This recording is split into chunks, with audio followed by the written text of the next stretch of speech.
galbūt net komandos lyderių olimpinėse žaidynėse Atėnuose. Ir panašu į tai, kad Tel Avivo Maccabi komandos įžaidėjai būtent tai bus svarbiausios rungtynės šį sezoną. Tai bus pats svarbiausias turnyras, kadangi viena iš svarbesnių Tel Avivo Maccabi komanda laidoja šiandien.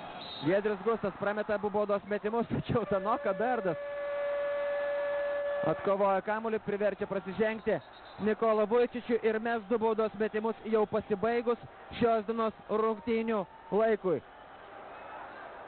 Nėra žodžių, nėra kaip išreikšti džiaugsmą šitą pergalę, kurią niekas nesitikėjo. Sunku pasakyti, ar daug buvo stačiusi už Kauno Žalgirio komandos pergalės. Sunku pasakyti, ar daug buvo ją tikėjusi. Tačiau aišku yra viena, kad visi mes šiandieną labai ir labai džiaugiamės. Kauno Žalgirio komanda pirmą kartą nuo 1000. Nes vis dėlto dar ne viskas šios dienos rungtynėse. Dar ne viskas. Neįtikėtina, bet pražanga atrodo buvo Tanoka Berdui.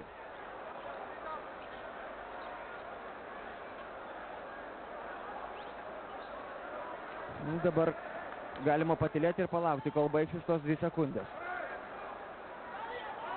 Atrodo, jog Nikola Vujčičius stumtelėjo dabar Tanoka Berdą, tačiau buvo rungtynių arbitrų nuomonė atvirkščiai.